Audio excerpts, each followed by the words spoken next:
कहानी अमृता प्रीतम ने लिखी है। सुना रही हूँ मैं सारिका पारे। कहानी का नाम है रानी सुंदरा।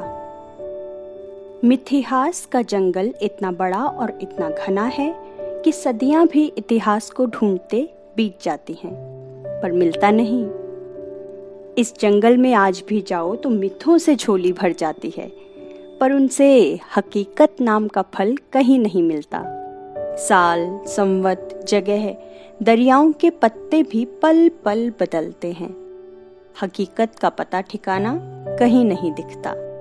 खैर, कोई रास्ता न देने वाले इस जंगल के किनारे पर खड़े होकर अगर कहानी कहनी हो तो सीधी सी बात बन जाती है कि किसी समय सियालकोट का राजा सलवान हुआ करता था, जिसकी रानी इच्छरा ने जब एक बेटे को जन्म दिया तो सारा महल दियों की रोशनी में झिलमिलाने लगा। पर जब ज्योतिषियों ने बच्चे के जन्म का समय देखकर उसकी पत्री बनाई तो उनकी जीभ डर से सूख गई। पर राजा सामने बैठा था, पूछ रहा था कि ये बेटा मेरी किस्मत के लिए क्या होगा।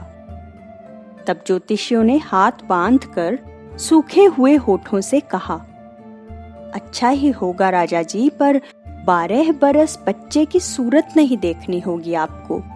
राजा गमगीन हुआ, पर महल से परे, पर ज्यादा दूर नहीं, एक तहखाना निकाला और बच्चे को दाइयों के हवाले कर उस तहखाने में डाल दिया। अब भी सियालकोट शहर के एक ओर वही तहखाना मिलता है जिसके साथ जुड़ी राजा सलवान के बेटे पूरन के 12 बरस रहने की कथा प्रचलित है। 12 बरस बीत गए, बच्चे को तहखाने से निकलवाया। वैसे वहां उसके रहने बैठने का, खेलने का, पढ़ने का सारा सामान मुहैया होता रहा था। पूरन तहखाने से बाहर आया तब भरी जवानी की ओर कदम रखता लग रहा था। बहुत खूबसूरत, जन्म से शहजादा। राजा ने शगुन मनाए, बेटे को गले लगाया और वो अपनी माँ इच्छरा के महल में रहने लगा। उस वक्त के आलिम फाजिल शहजादे की इल्मी ताकत बढ़ाने के लिए रखे गए। घुड़सवारी और तीरंदाजी की सिखलाई भी महल में दाखिल हो गई। कुछ समय अमन अमान में बीत गया, कुछ बरस। फिर जब राजा सलवान एक बार शिकार पर गया तब एक हिरन का पीछा करते हुए दिन ढल गया। वापस लौटते हुए इतनी प्यास लगी कि रास्ते में आए गांव की ओर रुख किया, साथ में कुछ अहलकार भी। और गांव से बाहर एक कुएं पर एक नवयौवना पानी भरती दिखी। वो लड़की बेहद खूबसूरत, जैसे परीजाद हो। राजा ने आगे बढ़कर उससे पानी मांगा। लड़की के हाथ झिझक गए। कहने लगी, राजा जी, मेरे हाथ का पानी पी लोगे? मैं जाति की चमारिन हूँ। राजा के हाथ एक बार तो घबरा कर पीछे हुए, पर दिल और आगे बढ़ा और उसकी ओर प्यासी आंखों से देखने लगा। वो लड़की लूणा चमारिन थी। राजा ने रात को वहां ही बाहर की ओर खेमा लगाने का हुक्म दिया और सुबह होते ही फिर कुएं पर पहुंच गया, जहां अब फिर पानी भरने का समय था। गांव से लूणा के बाप को बुलाया गया और राजा ने वो लूणा उससे मांग ली। मोहरों की थैलियां उसके सामने रख दी और गांव से वो लूणा को ब्याह कर महल में ले आया। लूणा के लिए अलहदा महल बनाया गया और महल को सजाने के लिए कई बांदियां लूणा के हुक्म हासिल में कर दी। एक दिन शहजादा पूरन सुबह सुबह पिता को प्रणाम करने के लिए गया। तब राजा ने हुक्म दिया, बेटा, अब जाकर अपनी नई माँ को भी प्रणाम करो। पूरन लूणा के महल में गया, पर जब उसने कहा, माता प्रणाम करता हूँ, तब लूणा उसकी ओर देखती रह गई। सुंदर जवान शहजादा, लूणा का तन मन तरस गया उसके लिए। कहने लगी, मैंने तुम्हें कब कोख से जन्म दिया कि तुम्हारी माँ बन जाऊं? तू तो जन्मों का सपना, तेरे लिए मेरी सेज हाजिर है। पूरन घबरा कर महल से बाहर आ गया, पर उसने अपने पिता को कुछ भी नहीं बताया कि पिता का दिल टूट जाएगा। वो इस बड़ी उम्र में मुश्किल से तो खुश रहने लगे हैं लूणा को लाकर, इसलिए चुप रहा। कहते हैं लूणा ने एक बार फिर कोशिश की।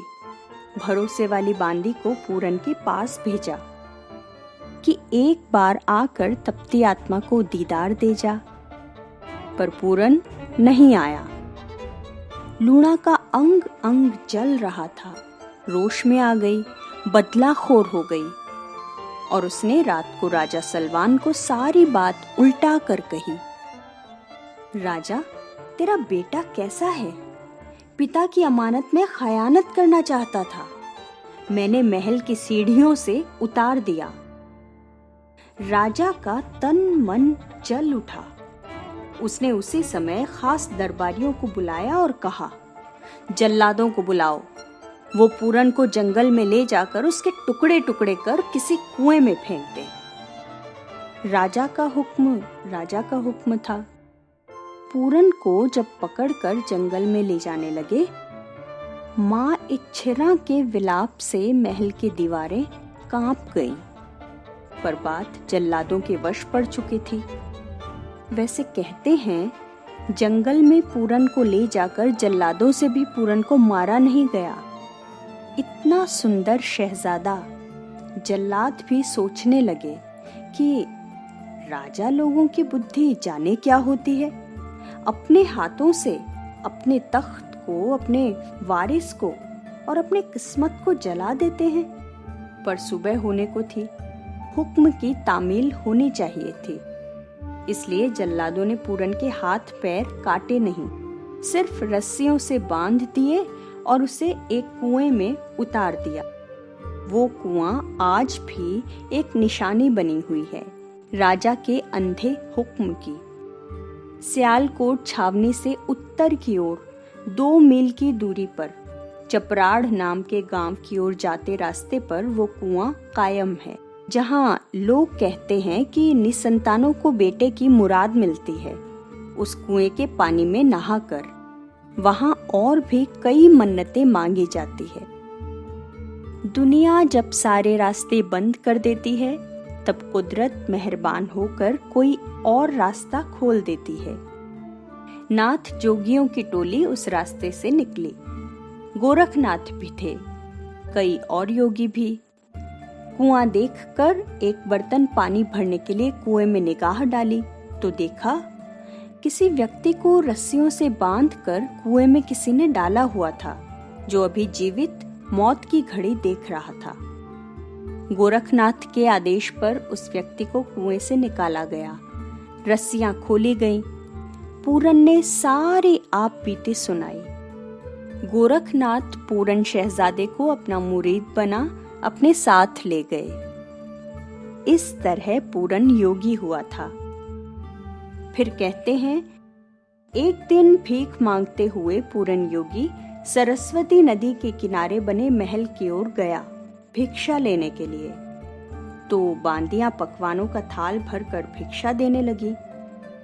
तब महल की रानी सुंदरा की नजर पड़ी पूरन योगी पर। आंखें देखती रह गईं। ऐसा रूप तो किसी शहजादे का नहीं होता जिस तरह का पूरन योगी का था। और रानी पूरन की दीवानी हो गई। उसने मोतियों का थाल भर लिया और योगी के साथ चल दी उसके गुरु के दर्शन के लिए। सुंदरा ने वो मोतियों का थाल गोरखनाथ के सामने रखा और हाथ जोड़कर खड़ी हो गई। गोरखनाथ ने पूछा, रानी तुम्हें क्या चाहिए? सुंदरा ने कहा, अपना पूरन योगी दे दो। गोरखनाथ ने हुक्म दिया कि पूरन सुंदरा रानी के साथ उसके महल में चला जाए। पूरन ने गुरु के हुक्म को इनकार नहीं किया। रानी सुंदरा के साथ चल दिया उसके महल को। पूरन ने पैर रखा। रानी सुंदरा को यूं लगा जैसे सारा महल रोशन हो गया हो, पर ये रोशनी घड़ी पहर की थी। पूरन किसी बहाने महल से निकला और खुदा जाने किस जंगल के रास्ते चल दिया। वो महलों के साए से भी डरा हुआ था। शहजादा था पर रह नहीं सका, योगी हुआ पर अभी घबराया हुआ योगी। सुंदरा हाथ मलती रह गई। अब रोज महल की उत्तरी दिशा से इर्द गिर्द के सभी रास्तों को देखने लगी जो अब खाली पड़े हुए थे। और एक दिन रानी ने महल की छत से नीचे बहती सरस्वती नदी में छलांग लगा दी। रानी ने मोतियों के गहने पहने थे, गले में मोतियों का हार, बाहों में मोतियों के कंगन और अंगूठियों में हीरे मोती जड़े हुए। और कहते हैं चिरकाल तक लोगों को सरस्वती नदी से कोई कोई मोती मिल जाता रहा। और फिर सरस्वती नदी सुंदरा की सारी मोहब्बत को गले से लगाकर, सब मोतियों को भी संभाल समेट कर धरती में अलोप हो गई।